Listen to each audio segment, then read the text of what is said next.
Okay friends, सो 7 नवंबर का पहला editorial, the first editorial of 7th नवंबर।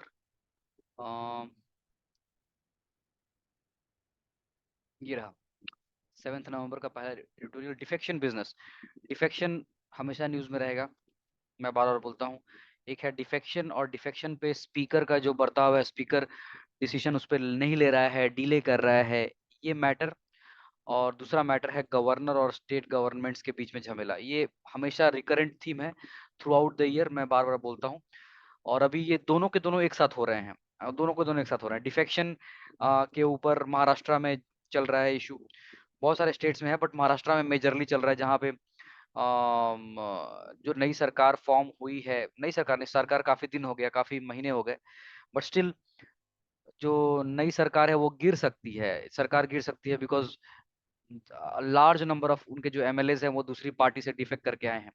अगर स्पीकर उनको डिस्क्वालीफाई कर दे एंटी डिफेक्शन के ऊपर, तो वो सरकार गिर जाएगी महाराष्ट्र में। शिंदे एंड उनके साथ के एमएलएज वो शिवसेना से निकल कर आए एनडीए में, और अजीत पवार और उनके कुछ बहुत सारे फ्रेंड्स वो निकल के आए हैं एनसीपी, नेशनलिस्ट कांग्रेस पार्टी से एनडीए में।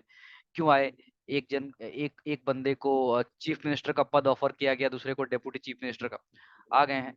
अगर इनको स्पीकर डिस्क्वालीफाई कर देता है तो काफी सारे नंबर्स कम हो जाएंगे रूलिंग गवर्नमेंट के, एंड सरकार गिर सकती है। लेकिन स्पीकर क्या है कि वो केस उनके पास पड़ा हुआ, वो डिसाइड नहीं कर रहे हैं, बहुत टाइम लगा रहे हैं। तो इसके ऊपर सुप्रीम कोर्ट ने भी उनको काफी खरी खोटी सुनाई है। सो 31 दिसंबर तक का टाइम दिया हुआ है शिंदे वाले ग्रुप के लिए डिसीजन लेने के लिए, और 31 जनवरी तक बोला है सुप्रीम कोर्ट ने स्पीकर को कि शरद पवार वाले ग्रुप का डिसीजन ले लेने के लिए। सो एनीवेज, डिफेक्शन अभी न्यूज में है। और साथ में ही केरला में, तमिलनाडु में देख रहे हैं कि गवर्नर बिल्स को पास नहीं कर रहे हैं, बिल्स को लेके बैठे हुए हैं, तो उसके चलते पंजाब और तमिलनाडु एंड केरला, इन लोगों ने सुप्रीम कोर्ट को अप्रोच किया हुआ है। सो ये सब मैटर्स चलते रहेंगे। So coming back to defection, यहाँ पे क्या दिया हुआ है? यहाँ पे एक बहुत ही अच्छी बात को मुद्दे को उठाया है। एक रियलाइजेशन की पार्टी हॉपिंग, यानी कि जो डिफेक्शन होता है, लोग एक पार्टी से कूद के दूसरे पार्टी में जाते हैं, party hopping seems set to stay as parties pick candidates with resources. ये जो पार्टी हॉपिंग है, डिफेक्शन है, लगता है ये नियर फ्यूचर में या मीडियम टर्म में, लॉन्ग टर्म में, सामने जो हम देख पा रहे हैं, हमको लग रहा है आने वाले सालों में ये एंटी डिफेक्शन का लॉ तो है हमारे पास, बट फिर भी डिफेक्शन होता रहेगा। It will remain a feature of Indian polity. क्यों? क्योंकि पार्टीज चुन रही हैं ऐसे कैंडिडेट्स को जिनके पास रिसोर्सेज हैं, ऐसे कैंडिडेट्स को जिनके पास रिसोर्सेज हैं। क्यों? वो हम देखेंगे।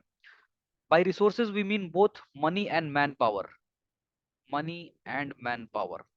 सो अभी जो इलेक्शंस हैं वो बहुत एक्सपेंसिव हो गए हैं, बहुत एक्सपेंसिव हो गए इलेक्शंस। लक्ष्मीकांत में आप देखेंगे कि इलेक्शन चैप्टर में दिया हुआ है कि इलेक्शन का आई थिंक मेरे पास जो एडिशन है उसमें दिखा रहा है कि 75,000, 70,000, 70,000 एक लिमिट है। Sorry 70 lakh, I am sorry, 70 lakh is the limit जो एक कॉन्स्टिट्युएंसी में मैक्सिमम एक बंदा खर्चा कर सकता है। एक बंदा एक कॉन्स्टिट्युएंसी का जो कैंडिडेट है वो अपने इलेक्शन के लिए 70 लाख से ज्यादा खर्चा नहीं कर सकता, ये लिमिट है। लक्ष्मीकांत के पुराने एडिशन में आई थिंक अभी चेंज होके 95 लाख हो चुका है। 95 लाख इज द मैक्सिमम एक कैंडिडेट खर्चा कर सकता है।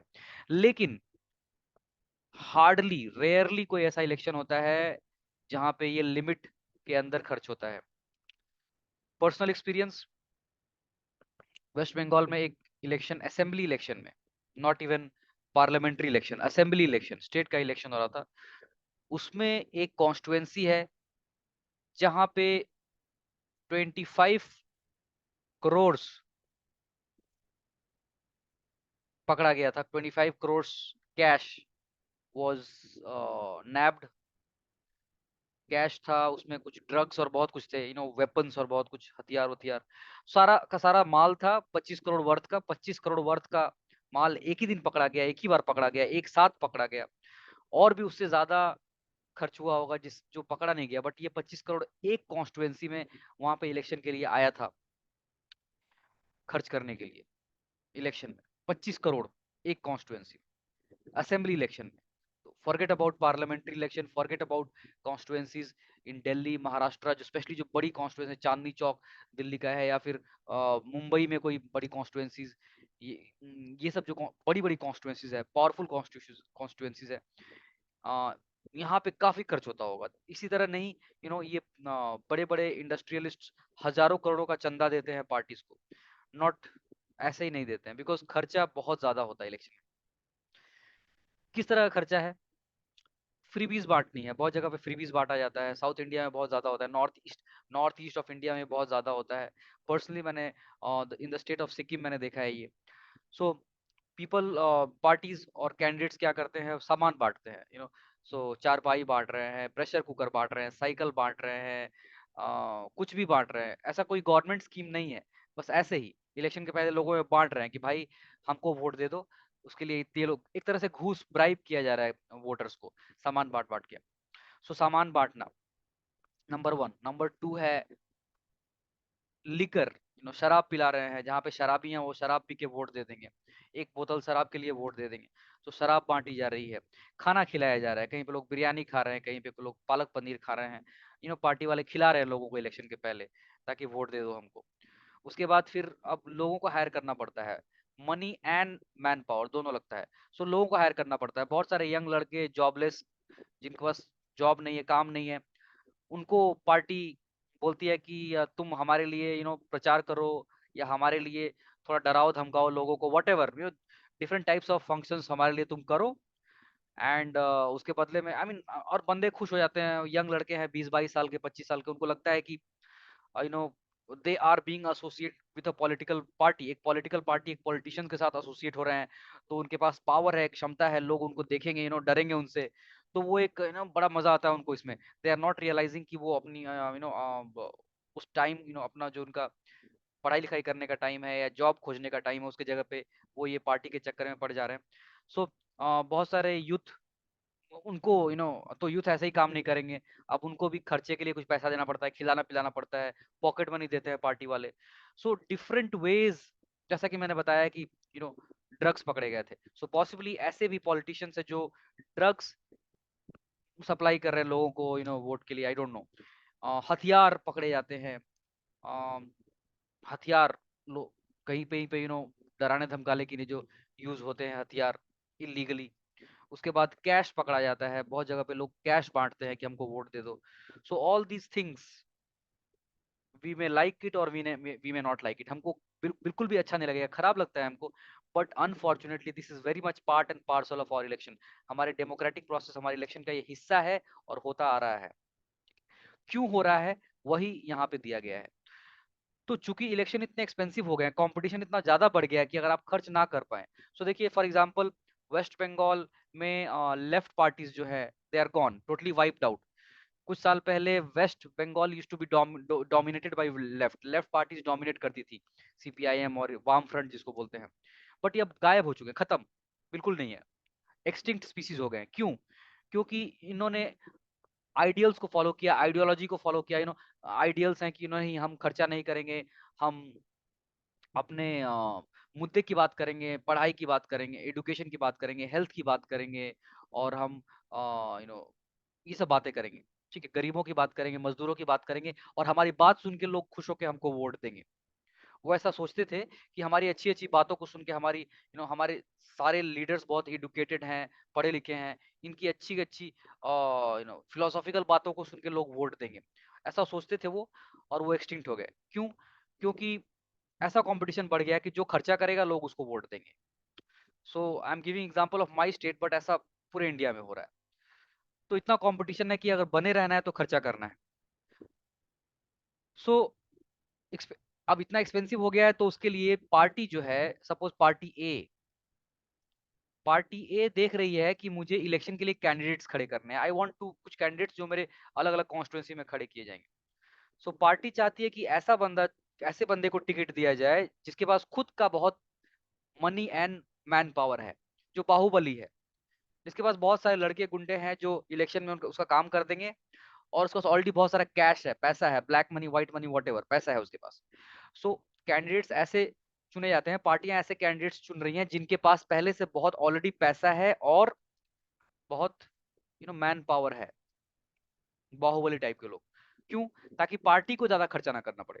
कैंडिडेट खुद अपनी कॉन्स्टिट्युएंसी में खर्चा उठा लेगा बहुत सारा। कैंडिडेट अमीर होगा, पैसे वाला होगा, रिसोर्सफुल होगा, तो वो अपने इलेक्शन के ज्यादातर खर्चे खुद उठा लेगा, पार्टी के फंड से खर्चा नहीं करना पड़ेगा। सो पार्टियां अपना फंड बचाने के लिए ऐसे लोगों को चुन रही हैं जो ऑलरेडी बहुत सारे रिसोर्सेज के मालिक है। सो एज अ रिजल्ट बहुत सारे ऐसे लोग पॉलिटिक्स में आ रहे हैं जिनके पास रिसोर्सेज है। अब वो उसको एज एन इन्वेस्टमेंट देखते हैं कि ये उनके पास इन्वेस्टमेंट है, काफी खर्चा करेंगे इलेक्शन में, और 5 साल जब पावर में रहेंगे तो उससे कई गुना यू नो थ्रू करप्शन और थ्रू अदर वेज उससे कई गुना ज्यादा वसूल कर लेंगे। So it's like an investment for them, जो 5 साल में जिसका रिटर्न आएगा। बट ये जो पॉलिटिशियंस आ रहे हैं बिकॉज ऑफ दिस रिक्वायरमेंट की अमीर बंदे चाहिए इलेक्शन कंटेस्ट करने के लिए, इसके चलते we are getting people which are coming more like a business, वो बिजनेस करने आ रहे हैं, नॉट बिकॉज ऑफ आइडियोलॉजी, वो आइडियोलॉजी के लिए नहीं आ रहे हैं। फॉर एग्जाम्पल, कैंडिडेट्स ऐसे नहीं आ रहे हैं जिनकी एक आइडियोलॉजी है कि ठीक है हम बीजेपी को ज्वाइन कर रहे हैं बिकॉज हम राइट विंग वाले आइडियोलॉजी रखते हैं कि ठीक है हमें हमें हमें इंडस्ट्रियलाइजेशन करना है, हमें हमें यूनिफॉर्म सिविल कोड को लाना है, हमें हिंदी को प्रमोट करना है, हमें जो बीजेपी की जो आइडियोलॉजी है, बीजेपी की एक आइडियोलॉजी है, लेफ्ट पार्टीज की एक आइडियोलॉजी है कि वो एथिस्ट होते हैं, रिलीजन को नहीं मानते हैं या रिलीजन को पॉलिटिक्स से अलग रखते हैं। आ, फिर जो लेफ्ट पार्टीज होती है, राइट पार्टीज हो, सेंटर पार्टीज हो, सबकी एक आइडियोलॉजी होती है। Every party has an ideology, हर एक पार्टी का अपना एक विचारधारा होती है। सो बीजेपी को जो बंदे ज्वाइन कर रहे हैं, जो बंदे जिन बंदों को बीजेपी टिकट दे रही है, नॉट नेसेसरी कि वो बीजेपी की आइडियोलॉजी में बिलीव करते हैं। ये सामने बोलेंगे वो क्यों बिलीव करते हैं, बट कांग्रेस जिसको टिकट दे रही है कि नॉट नेसेसरी कि वो कांग्रेस की आइडियोलॉजी से सहमत है। लेफ्ट लेफ्ट तो इसमें ज्यादा नहीं है, कांग्रेस बीजेपी और जो बड़ी पार्टियां हैं वो ऐसे लोगों को टिकट दे रही हैं जो पैसा खर्चा कर सके। एज ए रिजल्ट ऐसे बंदे आ रहे हैं जिनके पास पैसा तो है, बट पॉसिबली वो जिस पार्टी को ज्वाइन कर रहे हैं, जिस पार्टी के टिकट पे खड़े हो रहे हैं, उसकी आइडियोलॉजी को मन से नहीं मानते हैं। They don't believe in the ideology of that party. So उनकी विचारधारा एकदम स्ट्रिक्ट उस पार्टी से जुड़ी हुई नहीं है। इसका कारण इससे क्या हो रहा है कि वो बहुत ही मोबाइल है, वो कहीं भी मूव कर सकते हैं। ना तो वो बीजेपी की राइट विंग विचारधारा से बहुत सरोकार रखते हैं, ना तो वो कांग्रेस की लेफ्ट सेंटर वाली आइडियोलॉजी को में बहुत यकीन रखते हैं। वो यकीन रखते हैं इन्वेस्ट करके पैसा रिटर्न पाने में। They are not bound by ideology, they are bound by investment and return. As a result वो कभी यहाँ पे रहेंगे, कभी वहां पे रहेंगे, जहां पे मौका मिलेगा वहां पे चले जाएंगे। अभी बीजेपी ने टिकट दिया तो बीजेपी से इलेक्शन कंटेस्ट करेंगे, अगली बार बीजेपी ने टिकट नहीं दिया तो कांग्रेस में चले जाएंगे। जो टिकट देगा उसके पास चले जाएंगे, because they are just wanting to invest their money and get return on it. वो आइडियोलॉजी के लिए काम नहीं कर रहे हैं कि अच्छा ये जो पार्टी है एक्स वाई जेड, इसका आइडियोलॉजी है कि हेल्थ और एजुकेशन पे काम करना है, विमेन एम्पावरमेंट पे काम करना है। तो चूंकि मैं भी हेल्थ एजुकेशन और विमेन एम्पावरमेंट पे बहुत मजबूती से बिलीव करता हूँ, इसीलिए मैं इस पार्टी को ही ज्वाइन करूंगा, कहीं और नहीं जाऊंगा। ये नहीं हो रहा है। वो आइडियोलॉजी के लिए पॉलिटिक्स में नहीं आ रहे हैं, वो पैसा कमाने के लिए आ रहे हैं। सो एज अ रिजल्ट किसी एक पार्टी से उनका कोई लगाव खास नहीं है। So they are easily able to move from one party to other, किसी पार्टी से किसी पार्टी में निकलना घुसना ये सब आसानी से कर ले रहे हैं, बिना मन में कोई अंतरात्मा से कोई आई मीन उनके अंतरात्मा नहीं कचोटती उनको ये चेंज करने में। So this politicians who are coming as someone who wants to make a career rather than stick to an ideology, ideology के लिए नहीं आ रहे हैं, करियर बनाने के लिए आ रहे हैं। यही इस आर्टिकल में दिया हुआ है। और सो ठीक है, इलेक्शंस आर बिकमिंग एक्सपेंसिव। जो रिसोर्सेज मोबिलाइज कर सके उनको चुना जा रहा है, उनको टिकट दिया जा रहा है जिनके पास मैन पावर है, पैसा है। और एज अ रिजल्ट पॉलिटिक्स ही ऐसी हो जा रही है जहां पे खर्चा करना है, खर्चा करना है, जो खर्चा करेगा वो जीतेगा, जो नहीं खर्चा करेगा वो नहीं जीतेगा। एक बंदा है जो हाईली एजुकेटेड है, सोशल सर्विस की हुई है, उसने बहुत अच्छा ट्रैक रिकॉर्ड है, करप्शन नहीं है उसके नाम पे कोई, वो एक आइडियल कैंडिडेट होना चाहिए एक डेमोक्रेसी में। लेकिन दूसरा एक बंदा है जो प्रेशर कुकर चारपाई सब बांट के एकदम लोगों को माला माल कर दिया। सो लोग इस बंदे को वोट दे रहे हैं।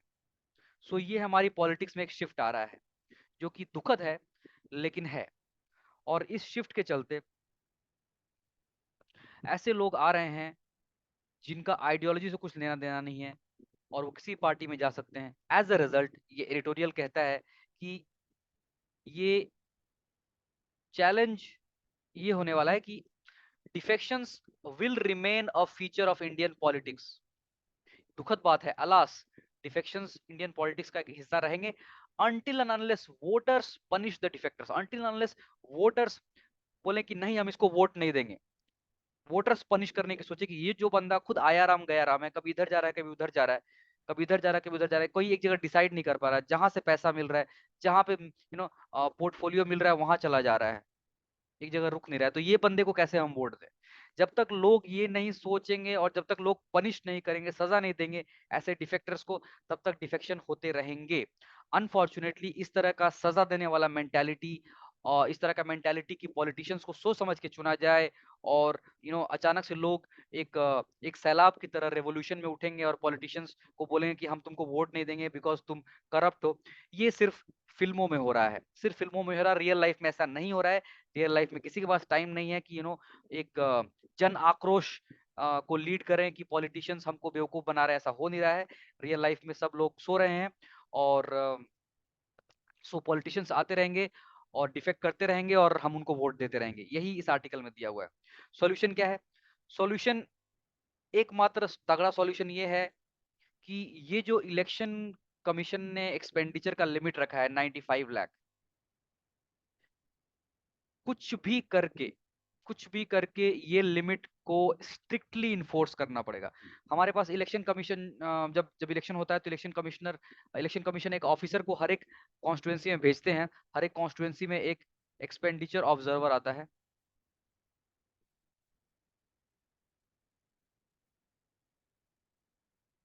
ये एक्सपेंडिचर ऑब्जर्वर ऑब्जर्व करता है कि कितना खर्च कर रहा है, हर एक पार्टी का कैंडिडेट कितने रुपए खर्च कर रहा है, और वो एक हिसाब बनाता है। और मोर और लेस हिसाब किताब सब ठीक बैठता है, लास्ट में हिसाब में आता है कि 95 लाख के अंदर ही खर्चा हुआ है ज्यादातर कैंडिडेट्स का, क्योंकि वो ठीक से काम नहीं हो रहा है। So the thing is that कि करना ये पड़ेगा कि एक्सपेंडिचर ऑब्जर्वर को एक पहले तो एक बहुत ही neutral powerful strong minded officers को बना के भेजना पड़ेगा एक्सपेंडिचर ऑब्जर्वर। एंड ये एक्सपेंडिचर ऑब्जर्वर को बहुत पावर देना पड़ेगा, अथॉरिटी देना पड़ेगा कि ऑन द स्पॉट अगर उसको लगता है उसके कैलकुलेशन के हिसाब से कि ये बंदे ने ये 95 लाख को क्रॉस किया है, तो उसके against on the spot action ले सके, उसको डिस्क्वालीफाई कर दे या उसको पिनलाइज करे या कुछ भी ऐसा है। तो इस तरह का कुछ स्ट्रॉन्ग पॉलिसी बनानी पड़ेगी जहां पे जो पॉलिटिशियंस हैं 95 लाख से ज्यादा खर्चा कर रहे हैं तो उनको सजा होनी चाहिए, ताकि किसी भी कॉन्स्टिट्युएंसी में 95 लाख या जो भी लिमिट है उससे ज्यादा खर्च ना हो। जब इस तरह की लिमिट हो जाएगी, सारे बंदे कम कम खर्च कर पाएंगे, तो फिर खर्चा जो है वो अट्रैक्शन नहीं रहेगा। बंदा क्या बांट रहा है, पैसे बांट रहा है कि शराब बांट रहा है कि प्रेशर कुकर बांट रहा है, वो बंदा कर नहीं पाएगा वो चीज। पैसे इतने कम रहेंगे कि वो सामान नहीं बांट पाएगा। तो जो इलेक्शन का अट्रैक्शन है लोगों के लिए, वो सामान और ये इस तरह के फ्रीबीज इलेक्शन नहीं रहेंगे, अट्रैक्शन नहीं रहेंगे। फिर अट्रैक्शन रहेगा बंदे का चरित्र, बंदे का कैरेक्टर, बंदा कितना अच्छा लीडर हो सकता है, बंदा क्या बोल रहा है कि वो हेल्थ के लिए क्या करेगा, एजुकेशन के लिए क्या करेगा। ये सब चीजें फिर सामने उभर के आएंगी और फिर हमारी पॉलिटिक्स में सुधार आएगा। सो एक्सपेंडिचर कंट्रोल करना बहुत जरूरी है। एक्सपेंडिचर का जो लिमिट है, जो लिखा हुआ है इलेक्शन लॉज में, रिप्रेजेंटेशन ऑफ पीपल एक्ट में लिखा हुआ है या जहां भी लिखा हुआ है, ये जो है इसको एक्चुअली ग्राउंड पे इम्प्लीमेंट करने वाले ऑफिसर्स चाहिए। इसको इम्प्लीमेंट करने के लिए इलेक्शन कमीशन ऑफ इंडिया का विल पावर चाहिए। So that is what is ये आज का जो एडिटोरियल है, 7 तारीख का पहला एडिटोरियल।